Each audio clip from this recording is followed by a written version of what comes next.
अस्सलाम वालेकुम पाकिस्तान। हमीद नकीबी आपकी खिदमत में हाजिर है।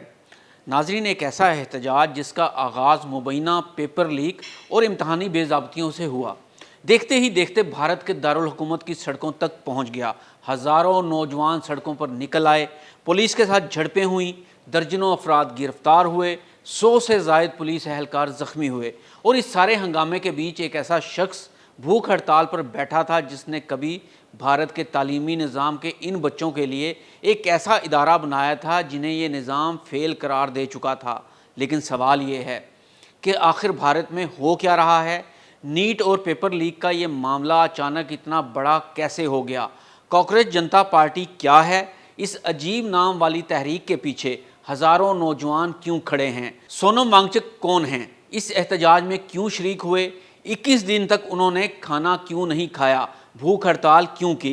पुलिस इन्हें एहतजाजी मुकाम से उठाकर अस्पताल क्यों ले गई? और जिस शख्स ने फेल होने वाले बच्चों के लिए एक मुतबादल तालीमी निज़ाम खड़ा किया, वो आज भारत के इम्तिहानी निज़ाम के ख़िलाफ़ खुद सड़कों पर क्यों है? और सबसे बड़ा सवाल, क्या ये सिर्फ तलबा का एहतजाज है या फिर मोदी जी की हुकूमत का खात्मा करीब पहुँच चुका है, क्योंकि ये घेरे जा चुके हैं? नाज़रीन, असल कहानी शुरू होती है भारत के इंतहाई अहम मेडिकल एंट्री टेस्ट नीट से।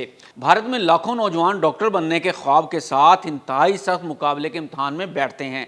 इसलिए जब इम्तहानी निज़ाम में पेपर लीक, बेज़ाब्तियों और शफाफियत पर सवाल उठते हैं तो ये सिर्फ एक इम्तहान का मसला नहीं रहता, बल्कि लाखों ख़ानदानों के मुस्तकबिल का मसला बन जाता है। इसी गुस्से से एक नौजवानों की तहरीक उभरी जिसका नाम रखा गया कॉकरोच जनता पार्टी यानी CJP। ये कोई रवायती सियासी जमात नहीं बल्कि एक तंजिया नाम से शुरू होने वाली जेन ज़ी तहरीक है। नौजवानों ने मुबैना तौर पर इन्हें कॉकरोच कहने वाले सियासी बयानिए को ही एहतजाज की शिनाख्त बना लिया। मुतालबा था कि इम्तहानी निज़ाम में बेज़ाब्तियों की ज़िम्मेदारी कबूल की जाए और मरकज़ी वज़ीर तालीम धर्मेंद्र प्रधान इस्तीफ़ा दें।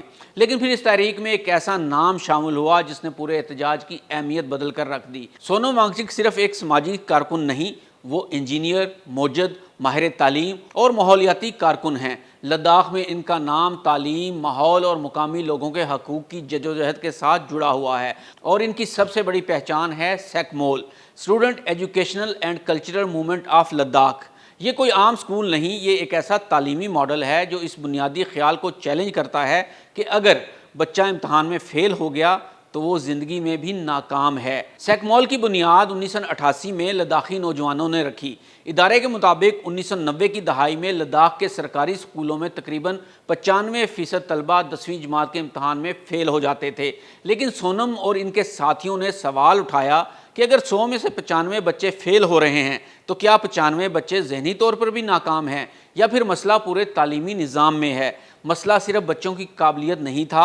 लद्दाखी बच्चे एक ज़ुबान में तालीम हासिल करते, फिर दूसरी ज़बान में इम्तहान देते। किताबों में ऐसे माहौल की मिसालें होती जिनसे वो वाकिफ़ ही नहीं थे। इसके नतीजे में बच्चे अपनी सलाहियत के बावजूद इम्तहान में नाकाम हो जाते थे। इसलिए सेकमोल ने एक बिल्कुल मुख्तलिफ रास्ता इख्तियार किया। इसका फाउंडेशन ईयर ख़ास तौर पर ऐसे नौजवानों के लिए है जो 10वीं जमात में फ़ेल हो गए हों, स्कूल छोड़ चुके हों या रवायती तालीम से बाहर रह गए हों। ये एक साला रहायशी प्रोग्राम है जिसमें तकरीबन 16 से 18 साल के नौजवान शामिल होते हैं। लेकिन यहाँ सिर्फ किताबें नहीं पढ़ाई जाती। तलबा बुनियादी अंग्रेज़ी, रियाजी, साइंस, शमसी तवानाई, सेहत, माहौलियात, ज़राअत, तामीरात, लद्दाख की तारीख़, कंप्यूटर, तनकीदी सोच और पब्लिक स्पीकिंग सीखते हैं। और हैरान कुन बात यह है कि तलबा ख़ुद कैंपस चलाने में भी हिस्सा लेते हैं। बागबानी, जानवरों की देखभाल, सफाई, मुरम्मत और रोज़मर्रा इंतज़ाम, यानी तालीम सिर्फ क्लासरूम में नहीं बल्कि फ़ील्ड में दी जाती है। ये इदारा शमसी तवानाई से चलने वाले माहौल दोस्त कैंपस में कायम है, जहाँ तलबा, स्टाफ और रज़ाकार एक साथ रहते हैं, काम करते हैं और सीखते हैं। और यहाँ एक और अहम बात, ये कोई ऐसा इदारा नहीं जहां भारत के हर हिस्से से फ़ेल होने वाला बच्चा आकर दाखिला ले सकता है। सेमकोल के तवील मुद्ती प्रोग्राम बुनियादी तौर पर लद्दाख के नौजवानों के लिए हैं और फाउंडेशन ईयर के लिए लद्दाखी ज़ुबान समझना भी ज़रूरी है। यानी सोनम वांगचुक का पूरा फ़लसफ़ा ही ये है कि एक इम्तहान इंसान की पूरी सलाहियत का फ़ैसला नहीं कर सकता, और यही फ़लसफ़ा इन्हें आज के एहतजाज तक ले आया है। 28 जून को सोनम वांगचुक ने दिल्ली के जंतर मंतर पर CJP के एहतजाज में शमूलियत इख्तियार की और भूख हड़ताल शुरू कर दी। मुतालबा था कि इम्तिहानी बेज़ाब्तियों पर जवाबदही हो और वज़ीर तालीम इस्तीफ़ा दें। दिन गुजरते गए, 1 दिन, 5 दिन, 10 दिन, 20 दिन, اور پھر 18 جولائی کو ان کی بھوک ہڑتال کا 21واں دن تھا۔ ان کی صحت بگڑ چکی تھی۔ پولیس کے مطابق طبی ماہرین کے مشورے اور دہلی ہائی کورٹ کی ہدایت کے تحت انہیں احتجاجی مقام سے صفدر جنگ ہسپتال منتقل کیا گیا۔ ان کے حامیوں نے اس کارروائی کو ان کی مرضی کے خلاف احتجاج ختم کرانے کی کوشش قرار دیا، جبکہ حکام کا موقف تھا کہ یہ ضروری طبی امداد تھی۔ ہسپتال نے بتایا کہ طویل فاقے اور پانی کی کمی کے باعث انہیں نگرانی کی ضرورت تھی، لیکن یہاں حکومت شاید ایک چیز کا اندازہ نہیں لگا سکی۔ سونم وانگچک کو احتجاجی مقام سے ہٹانے کے بعد احتجاج ختم نہیں ہوا، بلکہ غصہ مزید بڑھ گیا۔ 20 جولائی کو سی جے پی نے پارلیمنٹ کی طرف مارچ کا اعلان کیا۔ پولیس نے اجازت نہیں دی، دہلی میں رکاوٹیں لگائی گئیں، سیکیورٹی سخت کی گئی، اور جب مظاہرین آگے بڑھنے کی کوشش کرنے لگے تو پولیس اور احتجاج کرنے والوں کے درمیان جھڑپیں شروع ہو گئیں۔ پولیس کا کہنا ہے کہ مظاہرین نے پتھراؤ اور توڑ پھوڑ کی، جبکہ مظاہرین پولیس پر طاقت کے زیادہ استعمال کا الزام لگا رہے ہیں۔ رپورٹس کے مطابق 100 سے زیادہ پولیس اہلکار زخمی ہوئے اور درجنوں مظاہرین کو حراست میں لے لیا گیا ہے۔ اور اب تازہ صورتحال یہ ہے کہ 21 جولائی کو سی جے پی کا احتجاج جنتر منتر پر جاری ہے، لیکن تنظیم نے فی الحال پارلیمنٹ کی طرف نیا مارچ نہ کرنے کا اعلان کیا ہے۔ احتجاج کے رہنما اب بھی وزیر تعلیم کے استعفے کا مطالبہ کر رہے ہیں، جبکہ پولیس کارروائی اور گرفتاریاں بھی سیاسی تنازع کا حصہ بن چکی ہیں۔ یہاں سے معاملہ صرف نیٹ تک محدود نہیں رہا، اب یہ سوال بھارت کے نوجوانوں کے درمیان پھیل رہا ہے کہ اگر امتحان ہی شفاف نہ ہوں تو محنت کا کیا فائدہ؟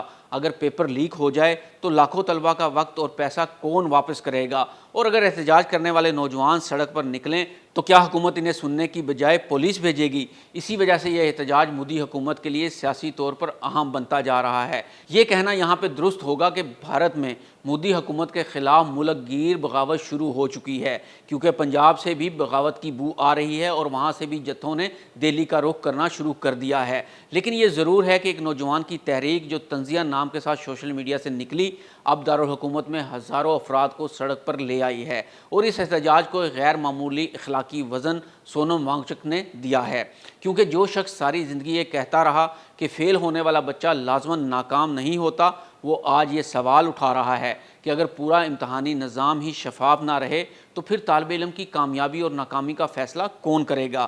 یہی وہ نقطہ ہے جہاں سیکمول، سونم وانگچک اور آج کا بھارتی احتجاج ایک دوسرے سے جڑ جاتے ہیں۔ ایک طرف وہ تعلیمی نظام کے خلاف آواز اٹھا رہے ہیں جو بچوں کو صرف نمبروں سے ناپتا ہے، دوسری طرف وہ ایسے نظام کے خلاف احتجاج کر رہے ہیں جس میں نوجوانوں کو خدشہ ہے کہ ان کی محنت کا فیصلہ شفاف طریقے سے نہیں ہو رہا۔ اور اب بھارت کے سامنے اصل سوال یہی ہے کہ کیا یہ احتجاج صرف ایک وزیر کے استعفے تک محدود رہے گا، یا پھر یہ ہندوستان کے نوجوانوں کے اس بڑے بحران کی علامت بنے گا جہاں لاکھوں بچے برسوں امتحانات کی تیاری کرتے ہیں، لیکن ایک پیپر لیک، ایک بے ضابطگی اور ایک غلط نظام ان کے پورے مستقبل کو خطرے میں ڈال دیتا ہے۔ فی الحال احتجاج جاری ہے، سونم وانگچک ہسپتال میں ہیں، سی جے پی جنتر منتر پر موجود ہے، پارلیمنٹ مارچ رک گیا ہے، لیکن تحریک ختم نہیں ہوئی بلکہ زور پکڑ چکی ہے، اور بھارت میں اب اصل لڑائی صرف ایک امتحان کی نہیں رہی، یہ لڑائی ایک سوال کی بن چکی ہے کہ کیا کسی نوجوان کا مستقبل صرف ایک امتحان، ایک نمبر یا ایک ایسے نظام کے ہاتھ میں ہونا چاہیے جس پر خود نوجوان اعتماد کھو بیٹھیں۔ ناظرین، حمید نقیبی کو اجازت دیجیے، اللہ حافظ۔